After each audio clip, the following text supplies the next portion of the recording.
The Tantric Deities in Tibetan Buddhism comes from India, and they look very fierce, they look very awkward, they look very exotic, and sometimes they're very colorful, and they have a lot of faces, they have fangs, and they're naked, sometimes they're union, they're consorts, great consorts, sometimes they have many heads, sometimes they're very simple, sometimes they're male, they're female. And the reason for that is, when you look inside the Buddhas, psychologically, they're all the same. From the side of their mind, they're all exactly the same. But from their side, they're the same. They can change their colors, just like if we have 5-6 glasses of glass. We have one is red, one is blue, one is yellow, one is purple. If we take the water, we put it in the blue one, the water looks blue. If we take the water out, we put it in the red one, the water looks red. Similarly, if we put it in the cup that's the shape of a bottle, it looks like a bottle. If we put it in the cup that's the shape of a box, it looks like the shape of a box. But inside the water essence is exactly the same. So, when we look at the deities of Tibetan Buddhism, they're actually Buddhas. Well, most of them are Buddhas. And what happens is, they have different colors, they have different shapes, they have different appearances, they have different arms, different heads. But the inside essence is exactly the same. Now, then you ask if they're the same, why do we just have one? Some people go along the world, and they travel along the world, and they're very lazy. They're very lazy, they don't want to learn, they don't want to push themselves, or they're very obscure, or they're very tied down by their karma. And they say, oh, I want to make it simple, I just want to pray to the Buddha. Oh, I want to make it simple, I just want to pray to maybe Amitabha. And I just want to make it, it's not a matter of simplicity. If you say that, I want to make it simple, just pray to Buddha or Shakyamuni or whatever, then you put down Buddha's wisdom. Why? Buddha has emanated in all these forms. Buddha has emanated in so many forms to benefit so many people. So when you say, oh, I'm not interested in that, I'm not interested in that, I just want this, and I want to make it simple, you're putting down the Buddha. Why? It's not the Tibetan lamas that created these deities. It's not the Indian lamas that created these deities. It's the Buddha himself who emanated in these forms. So Buddha will emanate as Amitabha, will emanate as Kuan Yin, will emanate as Maheshwari, will emanate as Vajrayogini, will emanate as Tara. Why? The reason they emanate in many colors and many forms, colors has a very powerful psychological effect on our mind. Red color, green color, yellow color. In psychological studies, even in ancient India and currently now, if you change the color of the room, it changes the mood of the person over time. We all know that colors really change our moods. For example, funerals in the West, they wear black. In the East, they wear white. They represent something. Black is mourning, white is purification. To go with yourself, to pay respect. Similarly, the deities have different colors to affect our mind psychologically. The psychological effect is to transform the mind into an alternate state. Example, the green of Tara is for someone who's extremely miserly, manipulative, and very, very controlling in regards to wealth and money and resources and material items. So there are people out there who are very manipulative, very sneaky, very controlling, or very scared in regards to money, in relationship to money. So green is the color that has to do with miserliness, that has to do with the transformation of miserliness, that has to do with the transformation of this miserly energy into generosity. So in Buddhism, we're not trying to take that energy away.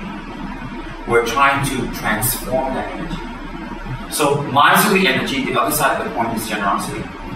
The other side of the coin is miserly. It's all the same coin. It's just two sides. So what we want to do is we want to make the generosity transform. Otherwise, if you want to take it out and replace it, that would mean that you have to replace the person's mind. That is an aspect of their mind. You cannot replace a person's mind. The mind has ultimate nature. So therefore, you're not taking a person's mind out, selfish mind, and putting a generous mind in. You're using the exact same mind to transform it into its higher quality. So that's very important to know. Therefore, the green color of Tara is a psychological color that when a person meditates on it, focuses on it, it has a psychological effect of transforming the person's incredible miserly energy or energy having to do with attachment to wealth or material objects.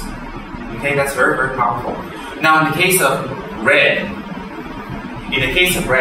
the most pervasive energy at this time in samsara, the most pervasive, not the Omi energy and not the most not the Omi energy, but the most pervasive energy that manifests now is sexual desire, sexual energy, and anything having to do with sexual desire.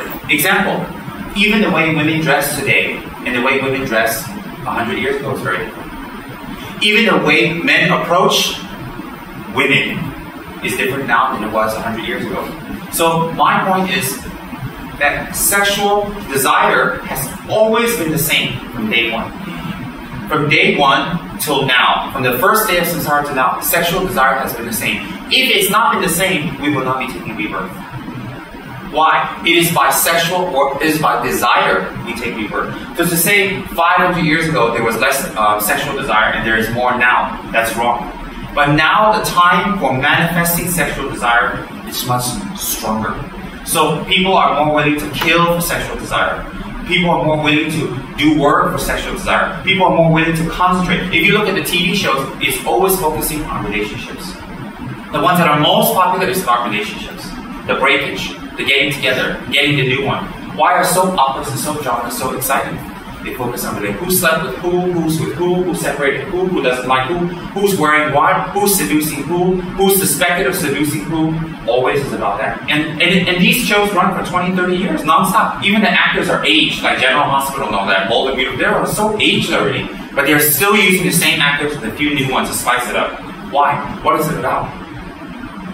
And what do the commercials run on? Even food products, they use some beautiful model there to insinuate sexual desire to buy the product.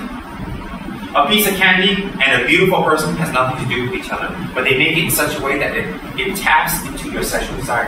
I'm not saying that anyone here has more sexual desire or less sexual desire. No, listen very carefully.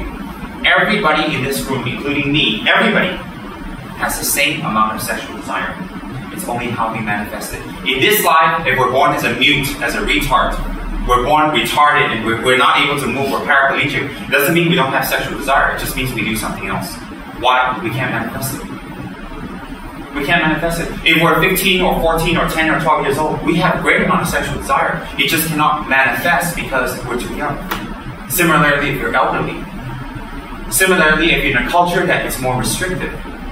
Similarly, if you're in a culture that's more open. So, how strong we manifest our sexual desire and how much we fight for it, how much we go for it, how much it brings happiness and unhappiness to us is dependent on environmental condition.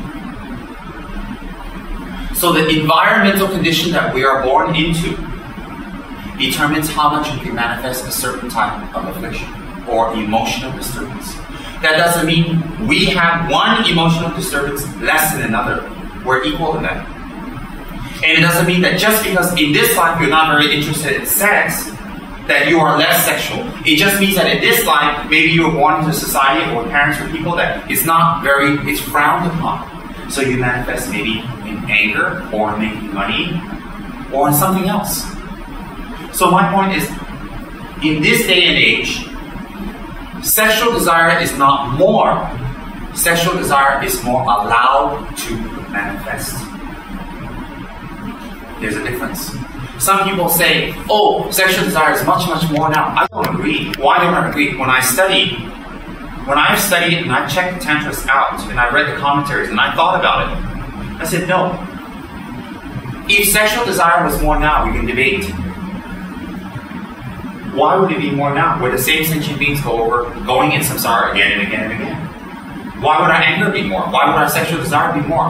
Our anger wouldn't be more. It's just that we have a chance to manifest anger. So in this life, we're born as a king, we can be angry easier. And people would have to take it. But if we're born as a sweeper in a shopping mall, we won't have a chance to express our anger. People just say, shut up. So every life is very, very different how we manifest. Similarly, today's world, the manifestation of anger, the manifestation of desire there's a more support system for them. Example, if you look at the reality shows, what do they play on? They play on people's emotions, they play on fighting. You know, American Idol, how the judges put down the contestants. And the contestants get angry and protest back and talk. That's reaction right there. So people want that. What am I saying? Is that anger is even glamorized. It's being made into money now. So anger has more of an easier outlet to manifest. But all of us have the same amount of anger that we had previously. Sexual desire also has more outlet. So today in the world, pervasively, sexual desire has the strongest manifestation outlet. So therefore, Buddha predicted, in the future, sexual desire will be a very powerful delusion that is allowed to open up easier than other delusions because of the environmental conditions. He didn't predict that it will be more powerful sexual desire. It'll be more easier. Why? We have more time, we have more energy, we have more technology to assist us in doing more negative energy, more negative actions. We have air conditioning, we have light, we have electricity that helps us to stay home and do nothing, and we can watch TV. Technology has helped us to increase our delusions. Technology outwardly makes things easier. Technology has made people lazy. Technology has made people manifest their desires and their difficulties more easier. So therefore, to counter this, then Lord Buddha has manifested as Vajrayogini.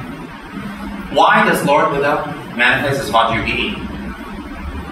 Directly, the incarnation is Hiruka. Directly it's Hiruka. Hiruka's practice is very complicated and very long and very, very, very time consuming. For people of the past where there's not a lot of technology, there's not a lot of things to do. Once you go home to the fields, once you get into your room, there's nothing to do but study or meditate or do nothing or sleep. How much can a person sleep? Even more condensed is Vajrayogini. Even more condensed. So today, according to Captain Tulku Rinpoche, the great achieving goal, the Yidam of today, the Yidam of the future, is Vajrayogini. The Yidam of the future. This is his own words, this is his own prediction. And that he encouraged it. He encouraged it. Why? Tulku Rinpoche himself is a master of all tantras. Kala Chakra, Hiruka, Guya Samaja. In fact, His Holiness the Dalai Lama today is the greatest Buddhist master in the world. But his knowledge and his mastership came from somewhere. His mastership and his knowledge and his incredible wisdom came from his gurus. His gurus are Trijaya Rinpoche and Ling Rinpoche. These are his senior and junior tutors. Ling Rinpoche and Trijaya Rinpoche's root guru was Tulku Rinpoche. Exactly. So Tulku Rinpoche is the Dalai Lama's Gyuba Lama. Gyuba Lama says lineage Lama. So we have to respect Tulku Rinpoche, Trijaya Rinpoche, and Ling Rinpoche very, very much. We can't criticize, we can't think this, we can't think that. Because in all of our sadhanas, whether it's Yamataka, or Hiruka, or Vajrayogini, their names are in it. So we'll pray, to Your Holiness the Dalai Lama, the 14th Dalai Lama, we request your blessings. Then we have to go to their lineage Lama, to Your Holiness Trijaya Rinpoche, we request your blessings. To Your Holiness Ling Rinpoche, we request your blessing. To Your Holiness Tulku Rinpoche, we request your blessing. So it's like that. So if you say, this one's not good, but this one's good, then there's a break in the blessing. You can't do that. So my point is, according to Tulku Rinpoche, who is the lineage master of all of us, he recommended Vajrayogini for all of us. Why? Yamataka, Guya Samaja, Kala Chakra, all these practices are supreme. And they were the main practices of Lord Tsongkhapa themselves. But to practice those practices, you have to have Lord Tsongkhapa's qualities. If you don't have Lord Tsongkhapa's qualities, you won't be able to practice something like that. Lord Tsongkhapa's quality is he didn't waste time on his body. We're trying to live long, we're trying to keep it healthy, we're trying to keep it going, we're trying to make it all comfortable and very nice. We're always focused on making our body comfortable and happy, so that we can live long, so we can be healthy. Lama Tsongkhapa lived to about 50 plus and died, but he became a Buddha. We live to 80, we're still in samsara. I'd rather live to 50 and be a Buddha than live to 80 and still be in samsara in my next life. So for me, for real Buddhist practitioners, taking care of the body is part of the practice, it's not the practice. It is part of the journey, it is not the end of the journey. So therefore, Lama Tsongkhapa has a lot of patience. Lama Tsongkhapa has a lot of patience to study and study and study and master the teachings and understand the teachings. Lama Tsongkhapa's focus was not money. Lama Tsongkhapa got a lot of money and a lot of offerings from a lot of people, but he wasn't calculative or sneaky, or he wasn't miserly with his money. He was extremely generous. Why was he generous? He wasn't attached to it. Why wasn't he attached to it? He had a different focal point. He was very famous. He was very, very famous, very well known throughout the ancient world. But he didn't focus on that. So my point is, Lama Tsongkhapa has all these qualities of perseverance, endurance, generosity. He has all these qualities to practice all these high deities. You and I don't have the qualities that Lama Tsongkhapa has on such a level. Because we don't have that practice on such a level. To practice such deities is quite difficult for us. So what happened is a manifestation of all these deities is in the form of Vajrayogini. Vajrayogini has the same qualities as those deities. Same, because a Buddha is a Buddha, but with much less work. Even to hear the name of Vajrayogini, even to hear the name of her practice, or to understand her practice, or to be in the presence, to know the practice, you have to have merits. You have to have merits. If you don't have merits, you won't be able to hear it. If you don't have merits, anything having to do with her, you will not be able to be there, or attend, or go near, or have any type of interest in. Even if you're in the room, you won't be able to stay focused. Your body will take over. Because I have many people in Dharma talks who cannot focus, who cannot even stay awake when we talk about the Dharma. But when they're out of the Dharma, they're very awake. When they're in the Dharma, we've seen in the past students, when they're in the Dharma, immediately they fall asleep, or they can't focus, or something goes wrong, or they become agitated. But when they're out, before and after, no problem. That's a sign of their merits. So therefore, and some people even, they have very strong karma with their guru. They have very strong karma with some teacher, but because their obscuration is very, very strong. Their negative karma is very strong. If someone says something immediately, they say, oh no, I'm not going to go to that Lama anymore. Why? They said this, they said this, they said this. These are all obstacles. Obstacles that manifest from who? From themselves. Why? If a Lama is bad, everybody must see them bad. How come some people see them good, some people see them bad? That means the Lama is not good or bad, it must be the object. It must be the person perceiving them. Very simple, very logical. So the object itself is not inherently, meaning naturally good or bad. It is the perception of the person, according to their karma and their environmental conditions. So therefore, the red color of Vajrayogini is specifically to counter desire. Lust. Then you think, well, what about anger? What about jealousy? What about miserliness? Oh, it's definitely there. You see, each Buddha, you can't say, oh, Tara has conquered miserliness, but she still has desire. That's why she's green. Then Vajrayogini is red. She's conquered desire, but she's overcome jealousy. I'm sorry, she's conquered desire, but she still has miserliness. That's impossible also. So why the manifestation? Because Vajrayogini's practice more focuses on destroying all the negative qualities in us via the channel of desire. Tara's practice destroys all the negative qualities in us, focused via on miserliness. So it's given. Why? All the negative afflictions are connected. They're like that. When you attack this one, it will lead to the destruction of all of these. Why? They're connected. One cannot exist without the other. So therefore, when you destroy one, all the others get destroyed. So therefore, in Vajrayogini's, this one is more stronger, the red. In Tara, this one's more stronger. But if you go this way, you destroy all of this. If you go this way, you destroy all of this. Does everybody understand that? I want to give you a little overview of why. Now, the faces of the deities, alright, the faces of the deities, and how many they have, and their expressions, represent a certain affliction we have. Represent a certain mood we have, and a certain anger, or a certain type of manifestation that we have. And each face, and each color, and each mood counters that problem. How many arms a deity has also represents the type of methods the deity uses to counter your problems. Even what the deity holds, the implements of what the deities hold is the method the deity uses in his or her meditation to counter our problems. Similarly, what the deity steps on.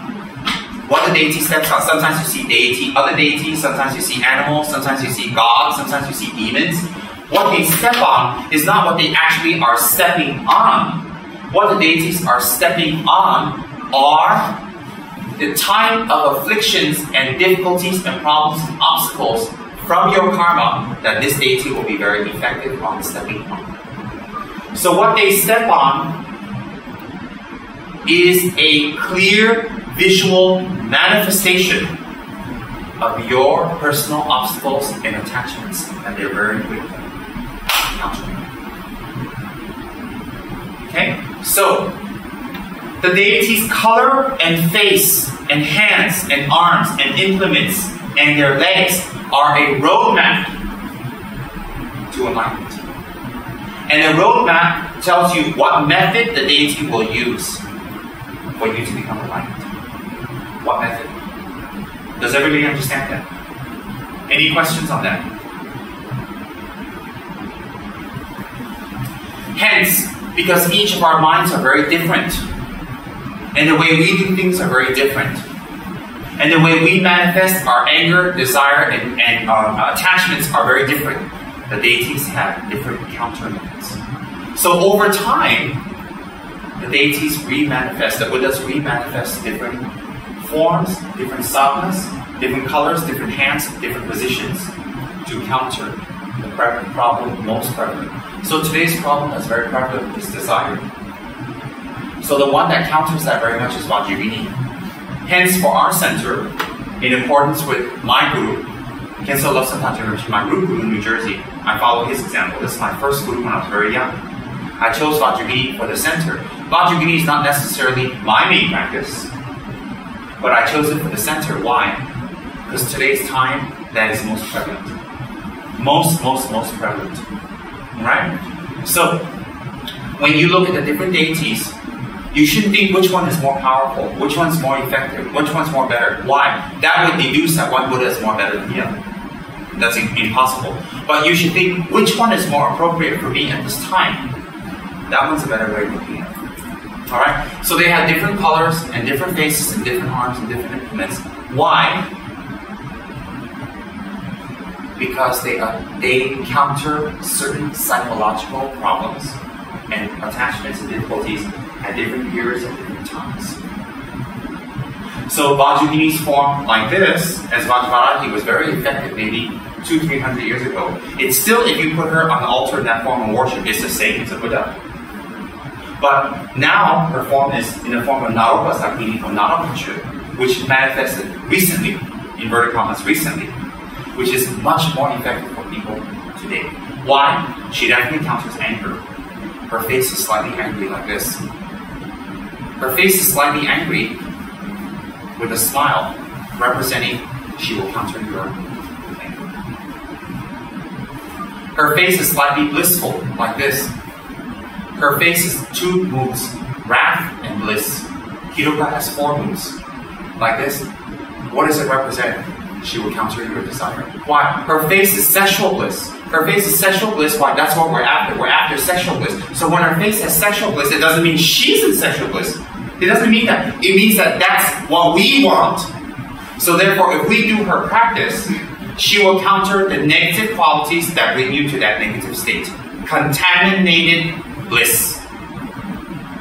Contaminated, that's the key word. Okay? And her body is red. Her body is red to represent countering our most powerful desire, which is I want. She counters that. Red is desire. I want. The way she stands, like so. The way she stands is a roadmap also. This one represents, she will focus on wisdom, on the wisdom teachings. Mother Tantra, female Tantra, night, yang. Yang is female, right? Yin. Is it yin or yang? Yin. More female. She has male or yang. It's in this leg. It's straightforward, representing, yes, she practices that, but her focus is this one. Her body is a roadmap. And she's completely naked. Why is she completely naked? Which one of us could run around naked? Which one of us would want to see another person naked? I rest my case. The point of that is she's naked. Why? It's not that her body is beautiful and therefore she's not ashamed. Naked and covering has something to do with the ego. I don't want to look bad. I don't want to appear bad. I don't want to shame myself. I don't want to shame myself. So her being naked means she has no ego. So it's a direct teaching. So how do we manifest no ego? We run around naked? No. The Buddhas show that as a symbology of what they can help us achieve. It's not a message to you to run around naked. It's not a message to you that naked is good. Why? Even if you have no ego and you go to Alaska and you're naked, you can die with no ego. What's the point? You go to Siberia with no clothes on. Oh, I have no ego, so I take off my clothes. Ridiculous. So the Buddhas are not telling you to run around with no clothes. It's a symbology. And remember, the Buddhas have to appeal to people who are even uneducated in the past. Today, most people are literate. Last time. So it's easy for them to remember. So therefore, each of the Tantric Deities have different colors, different look, different appearance, and different faces and different arms. Why? They counter, their specialty is to counter a specific type of attachment, a specific type of affliction or problem. Does everybody understand that? If we want to get into their practices deeply, we have to do the foundational practices. We have to be very persevering and enthusiastic and not lazy. We have to do the foundational practices. Then we have to find a guru. For the foundational practices, if you have a guru, it's wonderful. If you don't have a guru, you can pretty much do it on your own. But for tantric practice, there's no and if and buts, you need a guru. So what happens is, people say, well, I don't need a guru, I'm doing foundational practice. Yes, but you need to cultivate one so that you can get tantric practice. You see, the foundational practice is cultivating a guru. The guru cultivates you, you cultivate a guru. So when you have a long-standing relationship with a guru, and you cultivate that relationship, when they actually give you tantric practice, it's easier for both. So some people say, oh, I don't need a guru. I don't want a guru. I don't have to listen. I can do what I want. I can do as I like. Oh, this is wrong, that's wrong. I'm going to do it my way. I'm not comfortable. They just say, you can say all that. But in tantric practice, you can't. You cannot. So therefore, before tantric practice, when you cultivate a guru, that is the framework you have to go on. That is the thinking that you go on, is that you start cultivating, letting go of your ego, me, cultivating egolessness. So that's why in foundational practices, it's very important to have a guru. So during foundational practices, if the guru teaches you things, you're supposed to learn. If the guru gives you practices, you're supposed to do. If the guru explains things to you, you're supposed to take it. Even if the guru becomes angry and tells you off, you're supposed to put your ego down and do it. But simply sitting in front of the guru, respectfully, not talking back, is not guru devotion. Doing what the guru said in your Dharma practice is guru devotion. If you year after year don't know anything, you're ridiculous. Today there's a very big thing out there about who's your guru. If your guru sits on a big throne with a big audience, with big crowds, big monastery and famous, it's all over the press, or your guru's a nobody. So if your guru's on a big throne and have a lot of people, whatever this guru says is right. Why? Because people are after them. Gurus are not celebrity stars. They're not celebrity stars. Just because they're stars and they're well known doesn't mean they are more qualified than a guru that's not well known. Why? There are many talented people in the world who doesn't choose to become famous. There are people who are talented more than people on the screen. There are some people who are more talented than people on the screen. So therefore, all the Buddhas, in all the Tantras, and all the teachings, talk about mind transformation. In Sutra, it's more subtle.